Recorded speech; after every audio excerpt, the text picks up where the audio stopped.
the path. I am so grateful to be here. I'm so grateful to have this opportunity to share with you live from Tulum, Mexico. What a honor to be here to celebrate the new year. I know the first thing I want to tell you about is what's going on at Rythmia. Right now, we're closed. 1 week out of the actually we're closed 2 weeks out of the year. This is one of them. Um, but Rythmia will open up again and we'll be doing a ceremony for New Year's. So excited to have you guys come for New Year's. So beautiful, beautiful ceremonies happening at Rythmia, where always the intention for the ceremony is that you see some aspect of yourself. You see something that we have to unlearn. We have to unbecome some aspect that we've become. We have to see what we've become so we can unlearn that lie that we've told ourselves. And then we can merge back with our soul. We can merge back to a state of wholeness.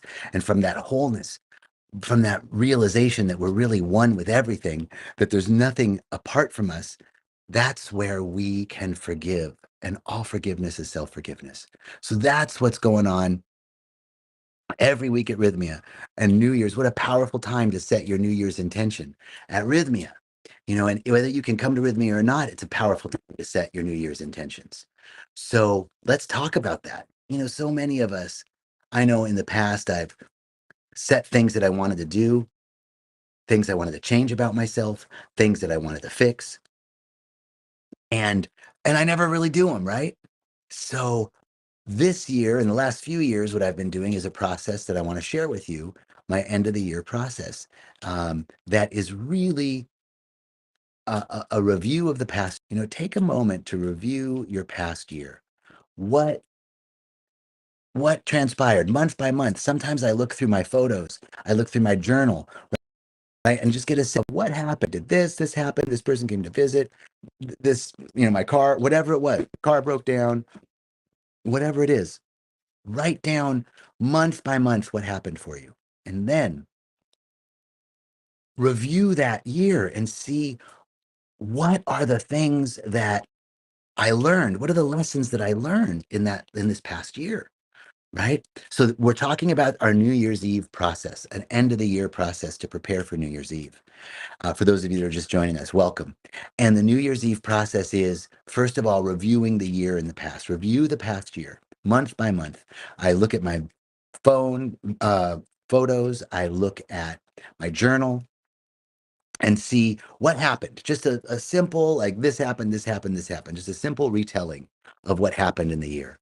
And then I look back at that and see what lessons I learned with each event. Each of those events, I learned something. What did I learn? So we want to consolidate our learning. If we don't anchor what we learned, it just goes away, right? So the year review is super important so that we can review the past year and capture all the lessons that we learned in the past year.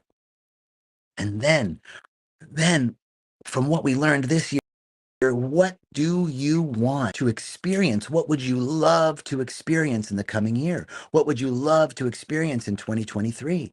What do you want? What do you need? What do you desire? And what do you deserve? These 4 questions are so important because so many of us, I can speak for myself. Sometimes I can get so clued in to what's going on in the world around me that I lose. It's like static on the line, and I lose what I really want. And the truth is, what you want wants you back. What you want, what you really want, what the true and good desires of your heart are the true and good desires of God. They're the one and the same. So we getting in touch with what we really want, what we really need, what we really desire, and what we really deserve, that will help us to get a sense of what we are calling in 2023. So after you review the year, after you capture the lessons, the things that you've learned in the year, and you start to look forward to 2023, what do you want? What do you need? What do you desire? What do you deserve in 2023?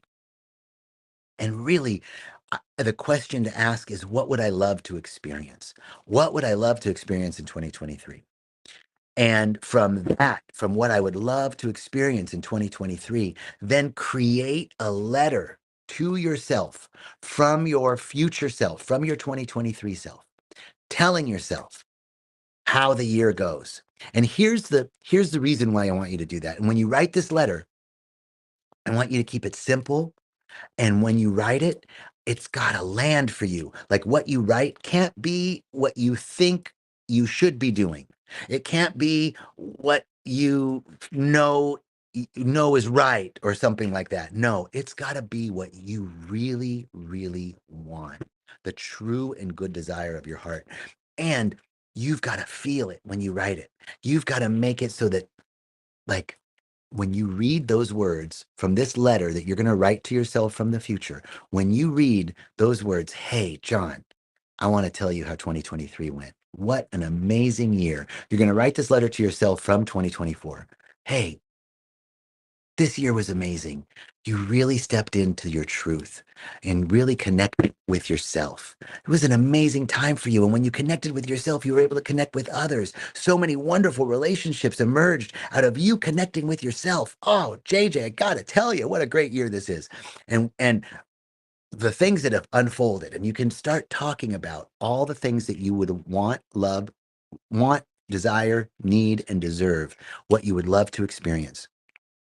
And keep the letter short, not short like uh you want it to be full. You want it to be full for yourself, right? You want it to be just the right length, but don't make it too long. Last year I wrote my letter and it was way too long, and I wasn't able to work with it as much. And here's what I want you to do. After you write that letter, I'm going to encourage you to work with that letter at least once a week, where after you do your morning practice, after you do your meditation, or after you do your yoga, or after you do your breath work, and you're in that elevated state, you read that letter and feel that letter, right? You want to feel that letter. You want to feel what you wrote. That's why I'm telling you that the letter's got to be something that really lands for you, really clicks. When you read those words, it clicks. Oh, that feels good. Yeah, that's what I would love to experience. Yes, just that. So the letter's got to be something true from your heart and something that clicks. And then each week, once a week, you're going to read that letter after you've done your meditation, when you bring yourself into an elevated state. And this is calling forth what's coming. This is how you manifest. This is the key to manifestation. How do you manifest? There's a law. It's a law that says, it's the law of reversibility, which says that what you desire, and here's what the law of reversibility says. Law of reversibility says, if you can, in the physical plane, the law of reversibility works like this. If electricity can generate magnetism, then magnetism can generate electricity.